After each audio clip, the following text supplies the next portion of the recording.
Good morning students. कक्षा 4 हिंदी का छठा पाठ नाव बनाओ नाव बनाओ। यह एक कविता है। अब हम इस कविता को पढ़ेंगे और इसका अर्थ समझेंगे कि नाव बनाओ भैया मेरे जल्दी आओ। वह देखो पानी आया है, घिर घिर कर बादल छाया है, सात समुंदर भर लाया है। तुम रस का सागर भर लाओ भैया मेरे जल्दी आओ।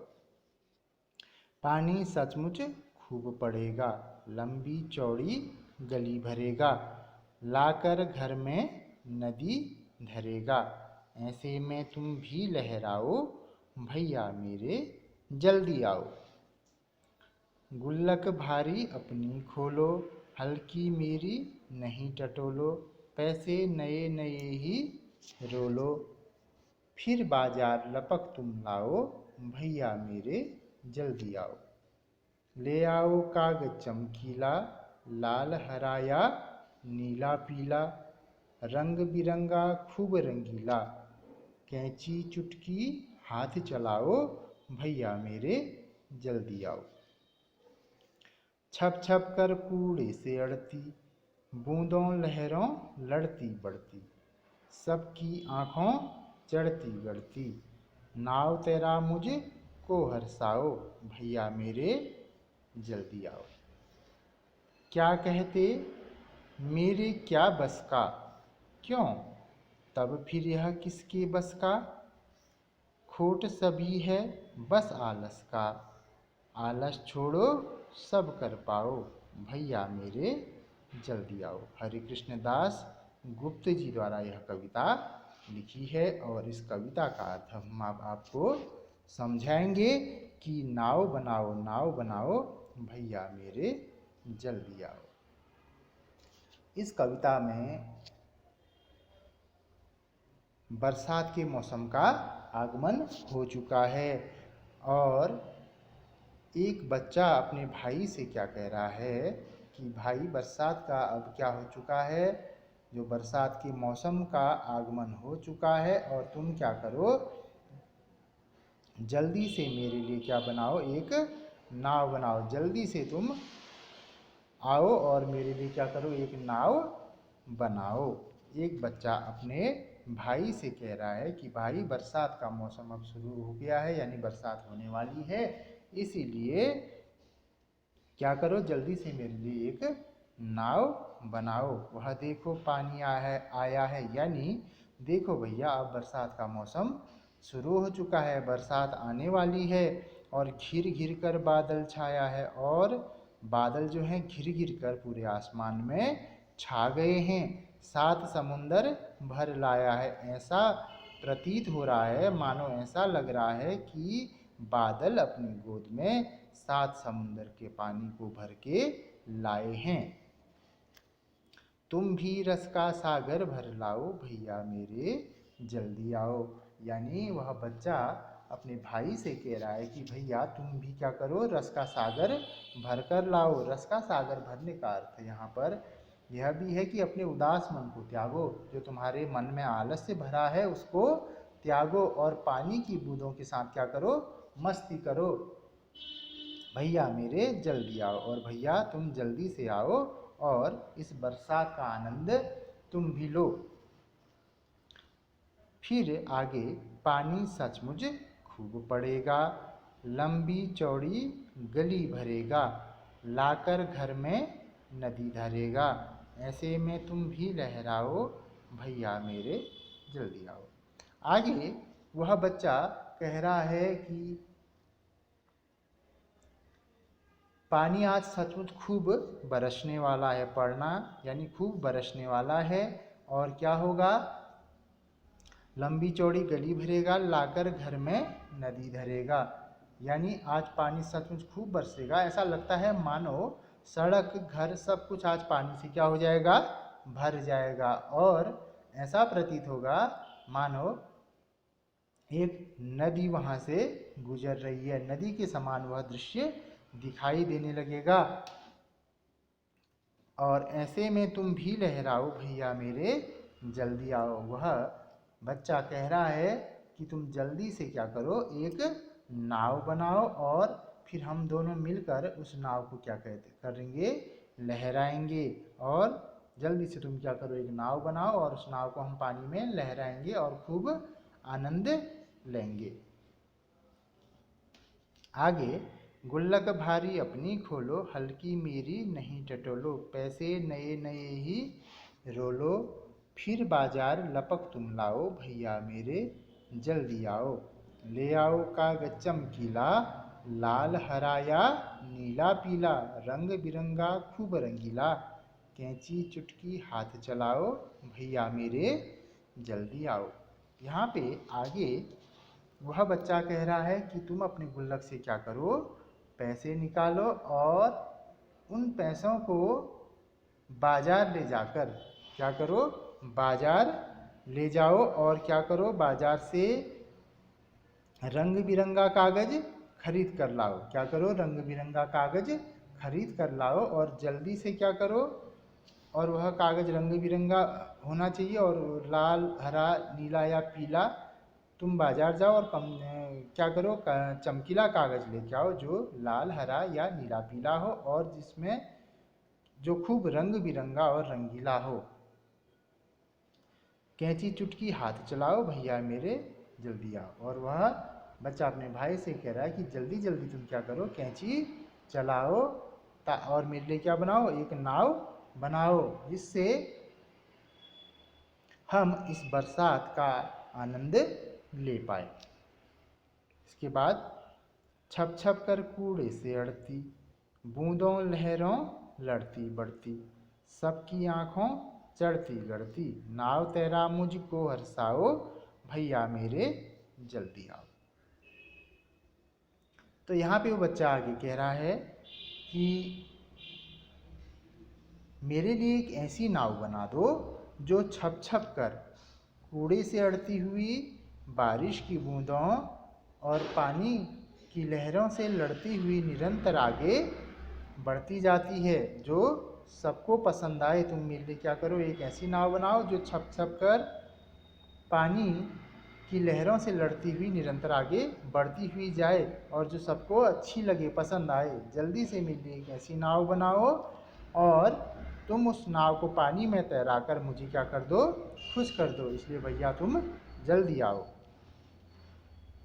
क्या कहते मेरे क्या बस का, क्यों तब फिर यह किसके बस का, खोट सभी है बस आलस का, आलस छोड़ो सब कर पाओ, भैया मेरे जल्दी आओ।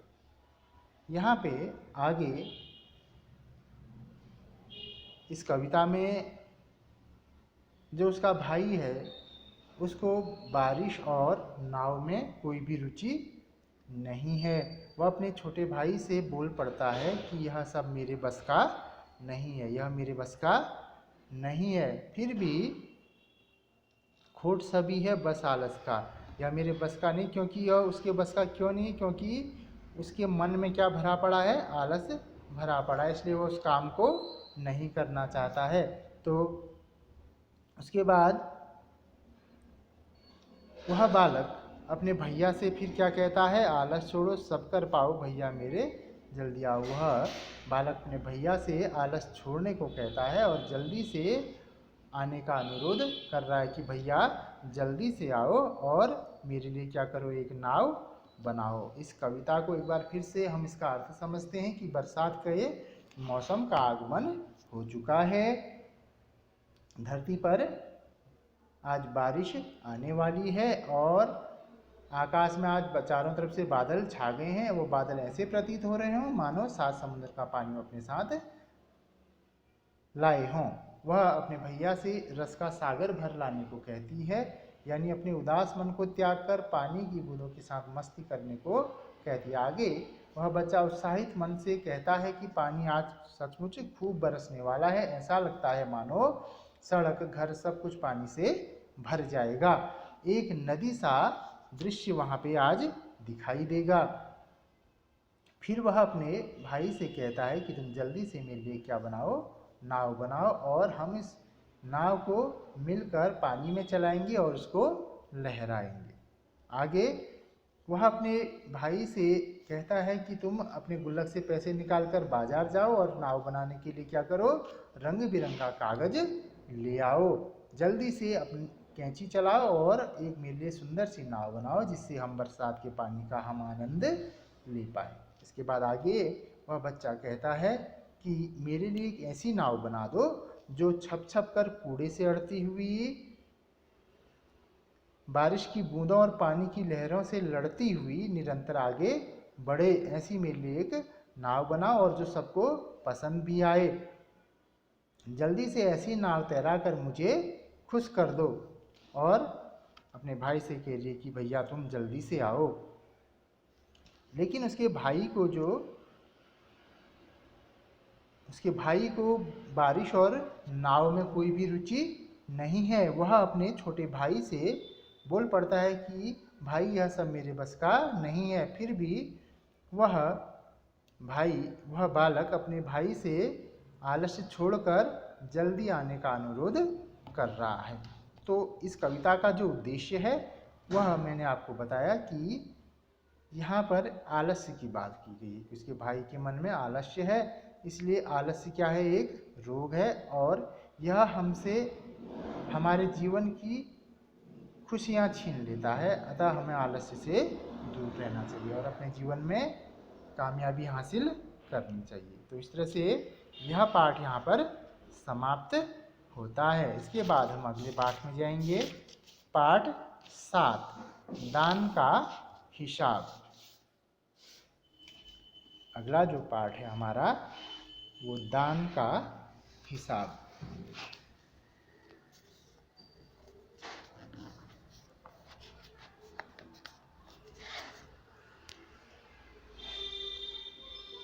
तो दान का हिसाब, दान का अर्थ आप जानते हैं, किसी को दी गई वस्तु उसको क्या कहते हैं, हम दान कहते हैं ना। हमने किसी गरीब को या किसी भी इंसान को जब हम कुछ चीज़ देते हैं तो उसको दान कहा जाता है। गरीब लोगों को दी गई, किसी साधु सन्यासी या गरीब लोगों को जो वस्तु हम देते हैं, जो चीज़ देते हैं, उसे हम क्या कहते हैं, दान। तो दान का हिसाब। तो एक था राजा। राजा जी लगदग कपड़े पहनकर यूं तो हजारों रुपये खर्च करते रहते थे, पर दान के वक्त उनकी मुट्ठी बंद हो जाती थी। एक राजा थे, राजा जी लगदग कपड़े यानी खूब महंगे कपड़े पहनकर यूं तो हजारों रुपये खर्च करते रहते थे, अपने कपड़ों पर महंगे कपड़े पहनते थे और उन पर वह हजारों रुपये खर्च करते थे, पर दान के वक्त उनकी मुट्ठी बंद हो जाती थी। जब दान करने का समय आता तो उनकी मुट्ठी क्या हो जाती थी, बंद हो जाती थी। राजसभा में एक से एक नामी लोग आते थे। उस राजा की जो राजसभा थी उसमें एक से एक नामी लोग, जिनका एक नाम होता था, बड़ा सा नाम होता था, उसको क्या कहते थे, नामी लोग, यानी प्रतिष्ठित लोग आते थे वहाँ पर। लेकिन गरीब, दुखी, विद्वान, सज्जन, इनमें से कोई भी नहीं आता था, क्योंकि वहाँ पर इनका बिल्कुल सत्कार नहीं होता था। उस राजसभा में एक से एक नामी लोग, प्रतिष्ठित लोग आते थे, लेकिन गरीब लोग नहीं आते थे। जो दुखी लोग होते थे वो नहीं आता था, विद्वान लोग नहीं आते थे, सज्जन लोग, सीधे लोग नहीं आते थे। इनमें से कोई भी वहाँ पर नहीं आता था। क्यों नहीं आता था? क्योंकि वहाँ पर इनका बिल्कुल सत्कार नहीं होता था, उनकी बिल्कुल भी आवभगत नहीं होती थी, उनका बिल्कुल भी सत्कार या सम्मान नहीं होता था। इसीलिए वो लोग वहाँ राजसभा में नहीं आते थे। कौन लोग नहीं आते थे? गरीब, दुखी, विद्वान और सज्जन लोग वहाँ पर नहीं आते थे, क्योंकि उनका वहाँ पर मान सम्मान या आदर सत्कार नहीं होता था। एक बार उस देश में अकाल पड़ गया। क्या हुआ? उस राजा के देश में क्या हो गया था? अकाल पड़ गया था। पूर्वी सीमा के लोग भूखे प्यासे मरने लगे। यानी अकाल पड़ना, बारिश न होना, और बारिश न होने से क्या हो जाता है, पूरी फसल हमारी क्या हो जाती है, चौपट हो जाती है, सूख जाती है। तो एक बार क्या हुआ, उस देश में क्या हो गया, अकाल पड़ गया और पूर्वी सीमा के लोग भूखे प्यासे मरने लगे। उस देश की जो पूर्वी सीमा में जो लोग रहते थे, वहाँ के लोग भूखों प्यासे मरने लगे। राजा के पास खबर आई, वे बोले यह तो भगवान की मार है। अब राजा के पास खबर आई कि पूर्वी सीमा के लोग जो हैं भूख प्यास से मरने लगे हैं, और राजा ने तब क्या कहा, यह तो भगवान की मार है। क्या कहा, यह तो भगवान की मार है, इसमें मेरा कोई हाथ नहीं है। भला इसमें मैंने क्या किया है, इसमें मेरा कोई भी हाथ नहीं है, यह तो भगवान की मार है। लोगों ने कहा, महाराज राज भंडार से हमारी सहायता करने की कृपा करें। जो लोग वहाँ पे आए हुए थे उन्होंने कहा कि महाराज, जो आपके पास राज भंडार है, राजकोष है, उससे हमारी सहायता करने की क्या करें, कृपा करें, उससे हमारी मदद करने की कृपा करें, जिससे हम लोग दूसरे देशों से अनाज खरीदकर अपनी जान बचा सकें। जिससे हम क्या करें, दूसरे देशों से हम क्या करेंगे, अनाज खरीदेंगे और अपनी जान बचा सकेंगे। इसलिए आप क्या करें, अपने राजकोष से हमारी सहायता करें। राजा ने कहा, आज तुम लोग अकाल से पीड़ित हो, कल पता चलेगा कहीं भूकंप आया है, परसों सुनूंगा कहीं के लोग बड़े गरीब हैं, 2 वक्त की रोटी नहीं जुटती।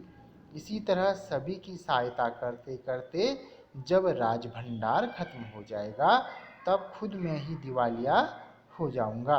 यह सुनकर सभी निराश होकर लौट गए। तो आगे राजा ने क्या कहा कि आज तुम लोग क्या हो, अकाल से पीड़ित हो, कल पता चलेगा कि कहीं भूकंप आ गया है, और परसों सुनूंगा कहीं के लोग बड़े गरीब हैं, 2 वक्त की रोटी भी उनसे नहीं जुटाई जाती।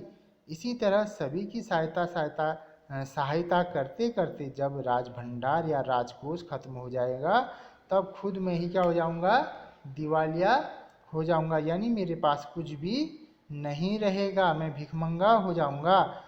तो राजा की यह बात सुनकर क्या हो गए, सभी लोग वहाँ से निराश होकर यानी उदास होकर वहाँ से वापस लौट गए।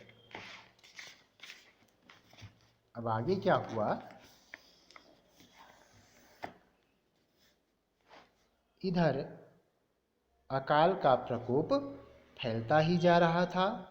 न जाने रोज कितने ही लोग भूख से मरने लगे, और वहाँ पर जो अकाल पड़ रहा था उसका प्रकोप लगातार फैलता ही जा रहा था, और न जाने कितने ही लोग वहाँ भूख से मरने लगे थे। लोग फिर राजा के पास पहुँचे, और लोग फिर से क्या हुए, राजा के पास पहुँचे। उन्होंने राजसभा में गुहार लगाई, दुहाई महाराज, आपसे ज़्यादा कुछ नहीं चाहते, सिर्फ 10,000 रुपये हमें दे दें तो हम आधा पेट खाकर भी जिंदा रह जाएंगे। तो जब अकाल का प्रकोप बढ़ते हुए जा रहा था, तो फिर से वे लोग राजा के पास पहुँचे और उन्होंने राजसभा में गुहार लगाई। क्या गुहार लगाई कि हम आपसे ज़्यादा कुछ नहीं चाहते, सिर्फ 10,000 रुपये हमें दे दीजिए, और इससे हम क्या करेंगे, आधा पेट खाकर भी जिंदा रह जाएंगे। राजा ने कहा, 10,000 रुपये भी क्या तुम्हें बहुत कम लग रहे हैं, और उतने कष्ट से जीवित रहकर लाभ ही क्या है। अब राजा, जिसकी एक जिम्मेदारी होती है कि वह अपनी प्रजा का ध्यान रखे, ख्याल रखे, तो राजा ने उनको क्या जवाब दिया कि 10,000 रुपये भी भला तुम्हें बहुत कम लग रहे हैं, यह रुपये तुम्हें बहुत कम लग रहे हैं 10,000 रुपये, और ऐसे कष्टदायी जीवन जीकर क्या फ़ायदा अपनी प्रजा से। ऐसे राजा ने उत्तर दिया कि ऐसे कष्ट में रहकर जीवन जीने से क्या फायदा। एक व्यक्ति ने कहा, भगवान की कृपा से लाखों रुपए राजकोष में मौजूद हैं, जैसे धन का सागर हो। उसमें से एक आध लोटा ले लेने से महाराज का क्या नुकसान हो जाएगा। तो उसमें से एक व्यक्ति ने क्या कहा कि भगवान की कृपा से लाखों रुपए राजकोष में मौजूद हैं। आपके राजकोष में भगवान की कृपा से लाखों रुपये मौजूद हैं, जैसे धन का सागर हो। मान लिया वह धन का सागर हो, उसमें से अगर एक आध लोटा ले लेने से महाराज का क्या नुकसान हो जाएगा। अगर आपके पास इतना बड़ा धन का सागर है, अगर उनसे हम एक आध लोटा निकाल भी लें तो महाराज को क्या नुकसान हो जाएगा। तो अगर हम उसमें से एक आध लोटा निकाल भी लें तो महाराज को क्या नुकसान हो जाएगा। राजा ने कहा, राजकोष में अधिक धन है तो क्या उसे दोनों हाथों से लुटा दूं। अगर मेरे पास राजकोष में अधिक धन है तो क्या मैं उसे दोनों हाथों से क्या कर दूं, लुटा दूं, आप लोगों के हवाले कर दूं उस पैसे को। राजा ने यह उत्तर उनको दिया। एक अन्य व्यक्ति ने कहा, महल में प्रतिदिन हजारों रुपये इन सुगंधित वस्त्रों, मनोरंजन और महल की सजावट में खर्च होते हैं। यदि इन रुपयों में से ही थोड़ा सा धन जरूरतमंदों को मिल जाए तो उन दुखियों की जान बच जाएगी। उसमें से एक अन्य व्यक्ति ने क्या कहा कि महल में क्या प्रतिदिन रोज हजारों रुपये इन सुगंधित कपड़ों, मनोरंजन और महल की सजावट में खर्च होते हैं। तो यदि इनमें से ही थोड़ा सा धन हम ज़रूरतमंदों को मिल जाए तो क्या हो जाएगी, हम दुखियों की जान बच जाएगी। एक दूसरे व्यक्ति ने यह बात कही। यह सुनकर राजा को क्रोध आ गया और राजा ने जब यह बात सुनी तो उसे गुस्सा आ गया। वह गुस्से से बोला, खुद भिखारी होकर मुझे उपदेश दे रहे हो। मेरा रुपया है, मैं चाहे उसे उबाल कर खाऊं चाहे तल कर, मेरी मर्जी। यहाँ पर राजा को उन लोगों की बातें सुनकर क्या आ गया, गुस्सा आ गया। वह गुस्से से बोला कि खुद भिखारी होकर मुझे उपदेश दे रहे हो। मेरा रुपया है, चाहे मैं इसे क्या करूं, उबाल कर खाऊं चाहे तल कर, मेरी मर्जी। तुम कौन होते हो मुझे उपदेश देने वाले। यह बात राजा उस व्यक्ति से कहता है। तुम अगर इसी तरह बकवास करोगे तो मुश्किल में पड़ जाओगे। अगर तुम इसी तरह से अपनी फालतू की बकवास करोगे तो मुश्किल में पड़ जाओगे। इसलिए इसी वक्त तुम चुपचाप खिसक जाओ। और उसने कहा कि चुपचाप तुम यहाँ से निकल जाओ। राजा का क्रोध देखकर लोग वहाँ से चले गए और जो राजा का जो गुस्सा था उसको देखकर लोग वहाँ से चले गए। राजा हंसते हुए बोला, छोटे मुंह बड़ी बात। राजा ने हंसते हुए कहा कि छोटे मुंह बड़ी बात। अगर 100-200 रुपये होते तो एक बार सोच भी सकता था। यहाँ पे छोटे मुंह बड़ी बात एक मुहावरा भी है और इसका अर्थ है कि छोटे लोगों से बड़ी बड़ी बातें हैं यहाँ पे। तो राजा यह बोल रहे हैं कि अगर 100-200 रुपये होते तो एक बार मैं सोच सकता था।